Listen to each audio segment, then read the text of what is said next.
All right. All right. Whew. That was, I think, if my, yeah, they won all 10 segments of that game. It was an absolute domination by the Duke Blue Devils today against Mount St. Mary's. And most importantly, Cooper Flag, he's back.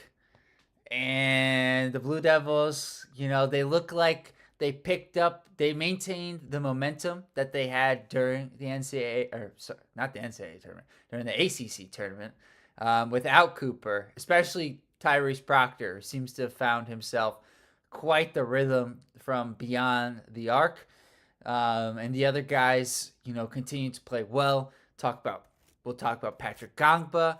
We even had Caleb Foster had some really good minutes, and I almost jumped the gun, but Darren Harris got in with about 10 minutes to go and had some good minutes as well. But for you, JD, where do you want to start with the performance today? I know they say that Thanksgiving is feast week, but I would have to say that, you know, March Madness, and especially the first weekend, is the best time of the year. And Duke just delivered me one heck of a Christmas present as a fan. And so it was just a complete beatdown, kind of like what we saw against Illinois in Madison Square Garden. They won by 44 points. Um, they held them to under 50 points. It was just complete domination. But we know, and that's why we're going to take it one game at a time. But I do give a shout out to Coach Shire for doing something that Coach K would never do. And even though it was a beatdown, Coach K would keep his rotation there, and Coach Shire just let the only one who didn't play was me. I mean, I thought I should have gotten a couple of minutes, given how many minutes they gave to virtually everybody, including fan favorite Spencer Hubbard, who had a nice two, could have gotten another two, and had a 3 pointer rim out. But all right, I'm pretty happy. Round one. Hey, we had to wait until 2:50 on Friday, which I guess it could have been worse. It could have been a night game tonight, but glad we were able to get the game in this afternoon. Glad to get a convincing win. Listen, especially after the last handful of Duke games, where after the first 7 games, I think it was, after the Clemson loss, where each game was like a 30-point win for Duke. This was the first time in I guess 4 games where there was no anxiety, there was no stress. Pretty early on, it was after the first 5 minutes, it was 13-4 Duke. And then it was 24-9 with 11 minutes to go in the first half. And it started off with Duke just finding a quick rhythm offensively, but more importantly, the Duke defense was back in full force. And I thought coming into this game, it could be a tough matchup for Mount St. Mary's because they had a lot of success in the last game against the Americans scoring inside. And I thought that would be hard to do against Malawach and with Flag back. And it certainly proved to be the case. They had to shoot a number of threes. Got to give a shout out to who was I thinking of? Arlandis Keys, who hit 5 3 pointers for Mount St. Mary's today. He had a good performance for them. He kind of, I was gonna say kept them in the game, but that's too far. It's too far. He was the only one We're going scoring to for lose them. a little credibility with that one, but all right. Yeah. So, but up and down the board for Duke, different guys had contributions. Well, I mean Proctor. Let's start with Proctor. I Well, mentioned, you could just roll through the stats at this point, and so start with Proctor. yeah. So Proctor was just great in this game again. what he finished. He had 19 points, 6 threes, 5 assists, all 5 in the first half. Coop had 14 points in this one, 7 rebounds, 4 assists, 2 blocks. I thought he picked up like he hadn't really missed a beat, which was awesome. The only thing was, and part of the reason I wanted him in this game, and I know you didn't, was for him to build a rhythm. And he missed his first 2 threes, and I was actually happy about that because I wanted him to get that out of the way. And so he hit his third one, which was good to see. Um, Malawach, I think he only had played 7 minutes in the first half and had 9 points in the first half. Finished with 11. He got all of his rebounds in the second half. The only thing in terms of one of the few negatives from today, Malawach did get himself into foul trouble. He picked up his third foul within the first 20 seconds of the second half. So that is something that Duke is going to have to deal with without Malik Brown. We just don't have that third guy in case of foul trouble to go to, unless it's going to be Neil Begovic, who came in at the end of the game. Or Sheffield. I mean, no, it as each game in March Madness gets tougher, the 8-9 game, Baylor, we'll preview that later, but as it gets tougher, the ability to play through foul trouble where Shire normally would have certainly the confidence in Coop doing it. He, to your point, when we were talking to each other during the game, you said he intentionally was letting Mal play with 3 fouls in order for him to get used to what it was. And I thought he did a really, really good job of still making his presence felt. Although, you can see it. You can see when Coop had 3 fouls and how he had to shy away, not today, but in the last game he played it.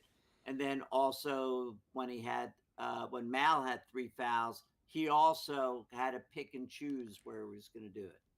Yeah, no, he did. He did, and you could I see. know. I'm having a really hard time with the sun. I Yeah, gotta find that was I better. gotta That's better over there. where here.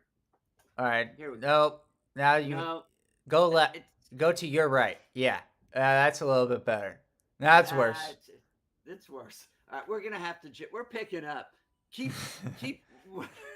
All right, I'll keep going. You figure out something over there. I'll You figure let it us out. know when Let this you're. be the worst part of Oh, Duke's that's better. absolute and complete blowout in this game, which was fun.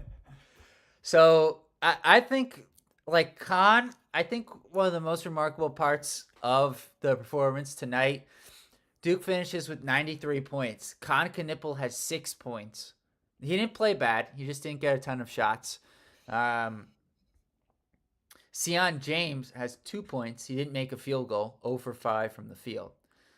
Gillis and Evans combined to go 0 for 9 from 3. And I think all these are good signs moving forward. That Duke was still able to score 93 points with all 4 of those players not really getting going. Now, Proctor, do I expect him to shoot 6 for 8, 75% from 3 moving forward? Probably not. But I do hope he continues to knock down his threes, maybe at a more reasonable percentage. But I think with the other guys not connecting, it will balance out and we'll be just fine, moving forward. For me, I thought like just overall, the offense and ball movement today was really, really like important and connected. I thought the chemistry was really good. There's a specific play where Cooper sets the screen for Proctor. Proctor finds Coop on the short roll, and then Coop lobs it up to Malawach. And in the first half, there was a lot of lobs to Malawach. I think he had 3 lob dunks in the first half. They had that going, and Mount St. Mary's just they didn't have the size to deal with Malawach or Gangba, but especially Malawach on the lobs inside. their ball movement was fantastic, but their unselfishness. There was at least one play where it cost them a basket. I think there was Coop and Proctor. uh, Proctor going back and forth, back and forth. Um, and then there was one where it, they didn't finish a drive. I mean, we're nitpicking here. I mean, this is just a complete That's domination. And you're nitpicking. I didn't say anything yet. I thought, I mean, look, I mean, this is exactly how a one seed should perform. And we've seen this many times. We were talking about the only two upsets in recent, the only two upsets of a was when Virginia lost and when who was Purdue. the and Purdue. But So I was just gonna say it could, if you want to spin those into positives, both teams went on the next year to make the NCAA final, and Virginia won it. So it may hurt that year, but apparently the next year is going to be good for you. yes. And since I look at each year and cherish each Duke year, I don't want that to happen. I Oh, me want neither. Me this. neither. That we're cutting down nets.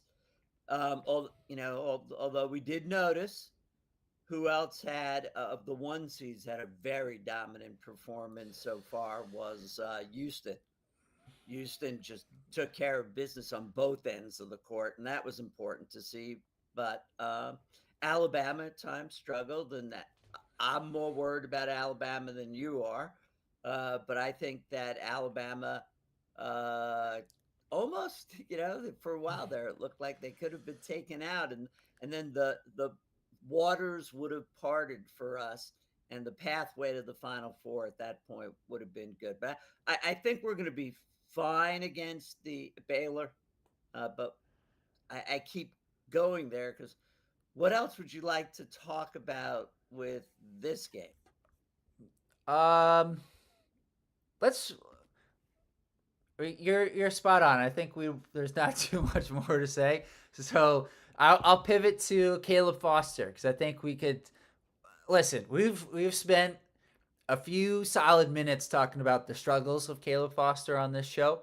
So I think we can give him a minute here where we talk about his success because he had a really good performance tonight. What did he finish with? Let me be accurate here. 12 points, 3 rebounds, an assist, 2 steals, only the 1 turnover. He was a part. How many? Duke finished the game with 2 turnovers. That is quite the stat. And 21 Of assists as which, a team. right, of which we have noted that one of those turnovers was simply when uh, Gangba. Gangba slipped on the court. And so it was, yes, it was a walk, but wasn't much of a turnover. He still had control, but it And counts. and the other one was on the inbounds play. There's a little bit of a weird angle on TV, so couldn't really tell if that was Foster's fault or the inbounder's fault. And that was a part of, I believe, a 5-0 run by Mount St. Mary's, which cut the lead to 24. And then after that, I think they went 7 minutes without scoring. But Foster, he was aggressive. I thought there was a point in the season where he hesitated on his especially his 3-point shot. I thought he didn't hesitate today. I want to say tonight, but it's kind of a weird time of the day. It's in between the day and the night. Um, thought he was aggressive. I thought he looked to get downhill. He had the one where he converted his free throw. And if Duke is going to go as far as we think they can, there could be a game on this stretch where we need him to have 8 points. Um, and so I'm excited with his performance with Darren Harris. I don't know if he'll be in any future games, but it's good to know that if there's foul trouble, um, there's a chance we turn to him and he does just fine. And then again, I'll just say what I said earlier between Gillis, Evans, James, and Knipple, that's a lot of guys. I think they will perform better offensively. I think they were all fine defensively, but I think they'll have better performances offensively. Right. They're all potential contributors. So let's break that down a little bit. And we'll start with Gillis, who had four pretty open attempts on three pointers, and it looked as if uh, he was shorting it. And I think you mentioned that in the last two games or something, or three games, he was 0 for 6. So that's 0 for 10. And I I'd love to be just sort of breaking down his shooting rhythm with him because he's just hitting the front of the rim. This is a modest adjustment that he needs to make. So I think Gillis will be just fine. And I think Gillis's presence on the court, especially, this is someone who was part of the team that went to the finals. All right. So Sion James, I, there was that one play when really big guy on Mount I St. think I think Mary's it was Adebayo. bangs into him, and Sion, you know, sort of goes backwards like a half a step, but never, it was like, hitting a truck or something, and he just immediately goes back to his defensive stance. I think Sion will be just fine going forward, and maybe will wind up scoring more and contributing that way. But his defense and his leadership is always, always great. And K2, um, as you said, it wasn't that he had a bad game. It just he didn't show up in the scoring column. And he said, if Proctor's going the way he is, if Coop is back, and that means that he knows he's not the primary, uh, you know, Option. got primary option. That he's going to have to adjust how he wants to play. And I thought maybe there was a little fine tuning there that he could have done. I wasn't quite certain about it, but I'm not worried. He'd been there, so that was three. And who was your fourth? Evans, who didn't make a three. I'm not. I'm not. This is why. These are positives for me that these guys didn't play well. That's where we're at. I sorry, they didn't score. Is really where I'm getting. They played perfectly fine. And Evans didn't make a three, but he had two pointers, which for him, it's pretty damn impressive.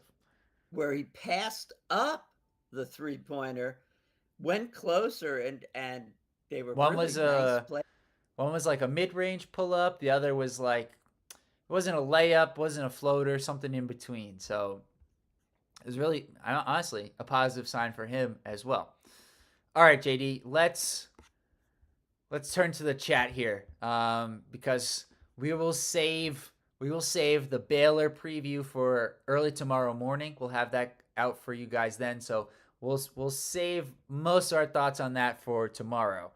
Um, all right, pay the piper.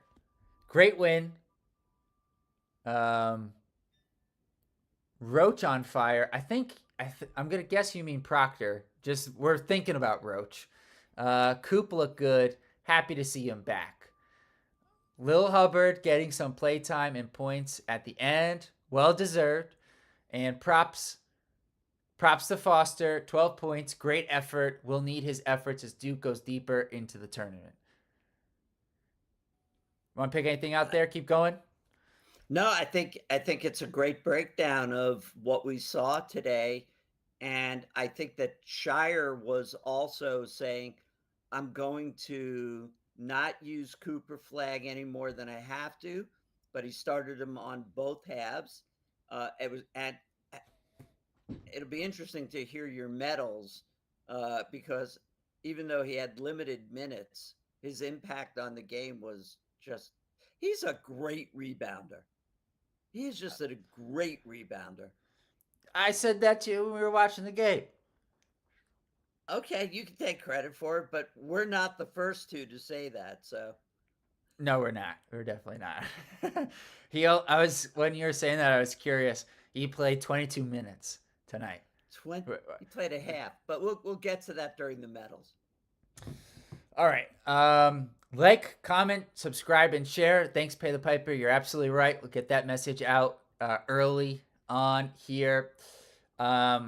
Please do. We're trying to get to 1,600 subscribers by the start of the Sweet 16. So we've got just less than a week to go, and we need 15 more subscribers. So if you've watched the show before, please subscribe to the channel. Right. Just call one of your friends, text one of your friends, tell them, do me a favor. We want to get over that hump. Wes, Midnight Assassin. Jack and JD, I was the closest one on the score, 95-50. You certainly were, Wes. That is your. Woo! Woohoo! Absolutely. Way to go. It's your third win of the season, so you have taken sole possession of first place, with Lawrence Freeman in second place and a bunch of other guys tied in the third place position. And you're only off by 3 points. I think I think it was the North Carolina game. I was only off by 3 points. I don't think anyone's been closer than 3 points so far this season. So shout out to you, West. Very impressive. Well, and with that, maybe we can help Wes get a job working for DraftKings or for, Vegas or something. That's just incredible. Yeah. Quality Touch says, hey. Wes also says, let's go Duke. Foster needs silver. We're going to get to that, Wes. It's a little spicy take there, but I don't know. Can't really disagree with it too much. Pay the Piper. UNC down 18 at half. Happy to see.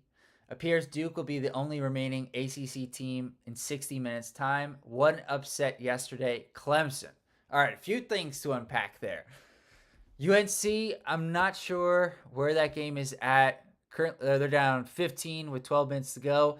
I was going to say they have them right where they want them because they've made a habit of coming back from 20-point deficits at the half. But to your point, Pay the Piper, it sure does look like Duke will be the only ACC team in the round of 32. And I had that one completely wrong. I thought there could be 3 ACC teams. Wow. Okay. Can't go back there yet. In the Sweet 16. JD's having a war with the Sun over there. But on Clemson, they scored 13 points in the first half. I still can't get over that. And then for them to come out and score 54 in the second half, it's hard for me to believe that was all McNeese in the first half. I don't know what. I mean, part of it certainly was they didn't have Dylan Hunter, but man, just a rough is an understatement, I think, in terms of the first half performance by Clemson. I think they were at 16 or 18 points 4 minutes into the second half. So, yeah, just a real horrible performance by Clemson, especially in that first half. Ryan Jones. I was in the building today. Didn't particularly love the lack of burst and off-ball limp Coop showed, but I guess it's just a pain management thing. Glad he didn't have to play a ton today. Interesting. I don't know about you, JD. I didn't notice that so much during the game. Yeah, it didn't come across on the television, but being in the building, maybe. Look, how many times, Jack, did we look at the game and there'd be a call and we'd go, I don't get it. And then they show it from a different angle and we would sit there and go, oh, yeah, completely. So being in the building and being there live, maybe the perception of Coop was different, which brings up who came up limping. It was Proctor, wasn't he? Shit, A little not bit. really, but It was towards the end of the first half, and he comes out to start the second half and knocks down a 3. So I think he's okay. But it's one of those you don't really know. All right, Ryan also says was sad to see Roach on the bench for Baylor in closing time for them. He could have stayed at Duke for that. And I think I I've watched a few Baylor games towards the end of the season. I will say this before tomorrow. Their team, they don't seem connected as a team. I think Broach is kind of part of that. I've noticed a few times, to your point, Ryan, where at the end of the game, he's been on the bench. Rob Wright, Cooper's old high school teammate, has supplanted him as the starting point guard and has played the crunch time minutes for Baylor. And they don't seem like a lot of the time in crunch time for Baylor, it's the coaches who are much more into it than the bench players, which is kind of a big red flag for me. Um, Also, side note, these St. Mary fans showed up thinking they could win. Was kind of sad to see. Uh, uh, well, at least keep it respectable, in the sense that it was a 40-point beatdown. I think they would have been feeling pretty good if they had gotten it to like even 20, 15. Somehow they were in the game at some point, but they were just never in the game. So do kind of feel a little bad for the Mount St. Mary fans. But you never feel bad for anyone that makes it into the tournament and at least got to be on the court for either the and playing game. gotta win. They gotta win. That's true. That is true. It could be a lot worse if they were just a 16 seed who didn't have a play-in game. You show up, you lose by 44 points, and you go home. That they gotta win. I think that it really matters for them and their program. So happy for them in that sense. But this, as to your point, Ryan, this was going to be a tall mountain for them to climb here. Um, and I'm glad also, on a side note, I'm glad you gave us that perspective, the in arena perspective on the Mount St. Mary's fans and on Coop, because that was, I really didn't notice that on TV. So for everybody who's at the game, we always like to ask, what was the atmosphere like? What did you see that maybe we couldn't see on TV? So really appreciate that perspective from you, Ryan. All right. One more before I go to the medals because I noticed Pay the Piper chimed in with his medals. 31 Web Series. Hubbard was icing on the cake. Not only was Hubbard, but Begovic knocked down a three. We mentioned before. I think Darren Harris. Let me check. Let me check really quickly here. I thought he had 5. Who? Darren Harris had 5 points, I thought. He had 7 points. I said Begovic knocked down a three. Yeah, no, and then I thought you said you were checking, and so I thought you were going to Harris, but I was going to Harris for his minutes. He played 11 minutes. That's how dominant Duke was. Darren Harris got to play 11 minutes. He came in about 11 minutes to go. He didn't come out of the game. I don't. That's the most minutes he's played in a game. Well, I can't recall.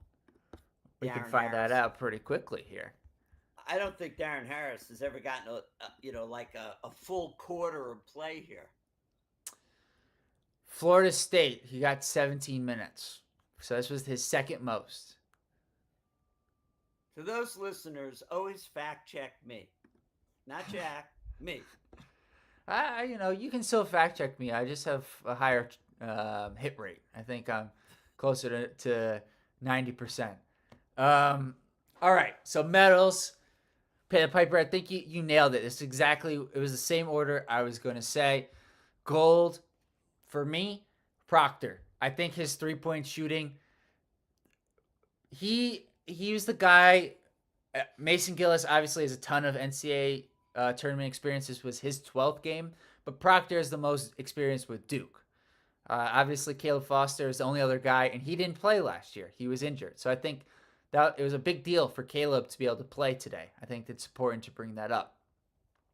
His shooting and his confidence early on, he hit 2 threes like in the first 2 minutes of the game.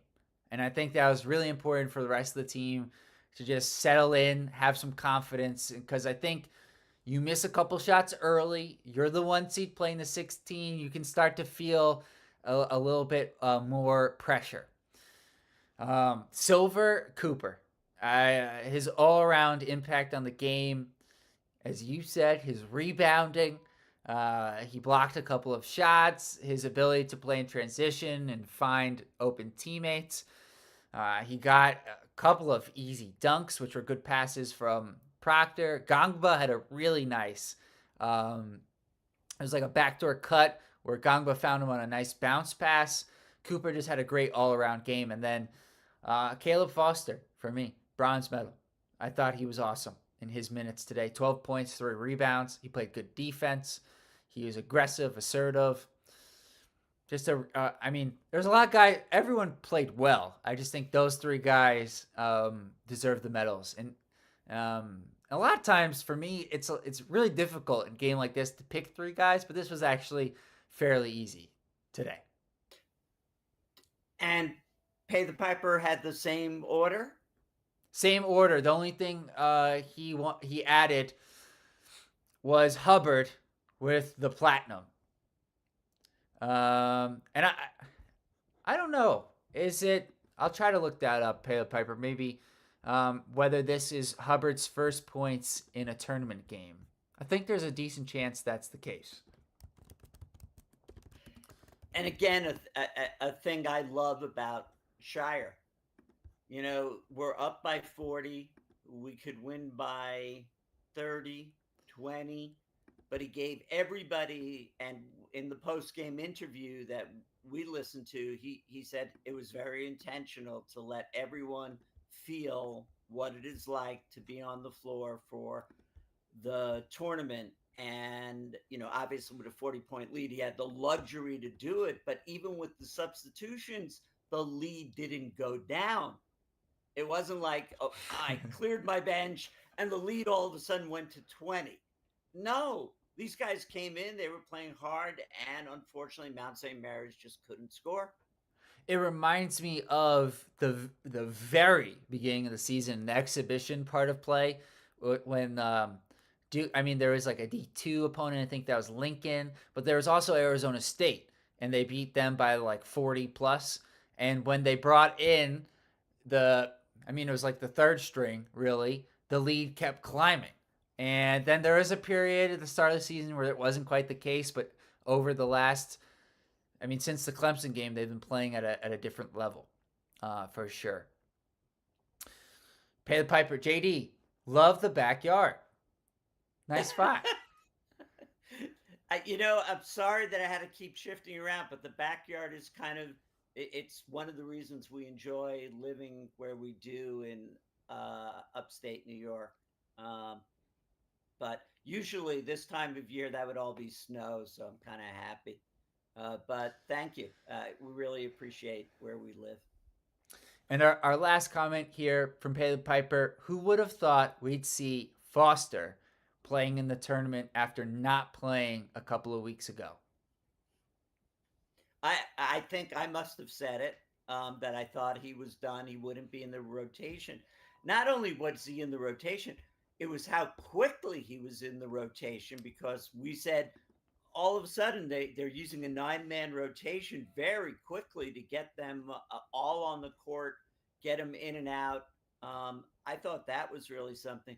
But my last reflection on this is really going to be Jack. We started talking about this Duke team as the recruits are coming in and speculating, you know, oh, we've got Cooper Flag. Wait, this is going to be great when we get to tournament time. And we got there. I mean, we've been there. We've been at this for months. And, you know, as a true fan, you always project, hopefully, you know, to the playoffs. And this is the playoffs, you know, in addition to the conference tournaments. But this was really I've been waiting for this moment for months, speculating on what would it be like, how would it, and I know that each game will get tougher, and that's okay. But for finally having the moment arrive, it couldn't have been any better. No. A 44-point win, the most dominant win of the tournament so far, surpassing Houston. Um, Hubbard actually did score a point last year against James Madison. He hit a free throw, so this was his first field goal in the NCAA tournament. And to your point, the minutes. Well, I guess Foster, he didn't play like in that Wake Forest game, which was your point, pay the piper. And then he had important minutes in the North Carolina game in the second half where he had a great run there. But I'm glad you said what you said about the rotation because for me it was like, okay, Gongbo was in a little bit earlier, but pretty much the same. Evans was in the same time. Gillis was in early, but I thought that was and it played out the way it was more so because they didn't want to run up Cooper's minutes, so they brought in Gillis early. But the big difference, to your point, was Foster, who came in around the 15-minute mark, which is much earlier than he had been in previous games, and he played really well, and I think earned an opportunity to get a similar run next game, and depending on how he plays, he will get a similar amount of minutes, or he'll play in the first half, and we may not see him in the second half. But It, you it, know it, that's it'll be interesting. We certainly want. It will depend a lot on how many minutes Cooper Flag gets because if Cooper's minus 20 minutes and K2, who had been in the ACC tournament playing 38, 39 minutes. And if his minutes are really down, then there's an opportunity for the rest of the team to see action. And we'll talk more about that in the pregame for Baylor. yeah. And last one, pay the piper, sneak this one in there. I really do love Shire, a great player but better coach. I think that's a good place to end here because it's funny. I think it was Carewell kind of gave him a little bit of a hard time for building this program based off of defense because he said Shire didn't play much defense when he was at Duke or something like that. But clearly, since Shire's been the coach, that has been his priority, building up, um, building up the defense, and they have this year they've gone to a whole nother level. They're in the same caliber with a Houston, a St. John's. I'm trying. Those are the primary Tennessee, and so he's done a fantastic job of building out this defense and um, really surrounding this team with the right guys and having good roster management. So a lot of credit to Coach Shire, and looking forward to one more game. Listen, at this point, it's just one at a time. And so we will have the Duke versus Baylor preview for you guys tomorrow. JD, you have any closing thoughts here? Nothing. I was looking for, and I'll have it for the next time, but I love the cover of Sports Illustrated when Shire won the championship. It's that picture of him like with both arms, just so excited about it. And I think that after I'll have it by the next game because we take it one game at a time. Um, and although little tournaments, this is the first of the little tournaments, but it's one game at a time. So I'll get to that picture of Shire and just that incredible elation when they won the game. And I think to pay the Piper's point, he wants this group to feel what he felt. Yeah. All right. We'll see you guys. We'll have the preview for Baylor out tomorrow. Duke will be looking to secure a spot in the Sweet 16. And based on how it's going for North Carolina, they could be the only ACC team, even in the round of 32. So we'll have more for you guys tomorrow, and we'll have a time for that game on Sunday. So be sure to stay tuned to the channel, and we'll see you guys soon. Peace.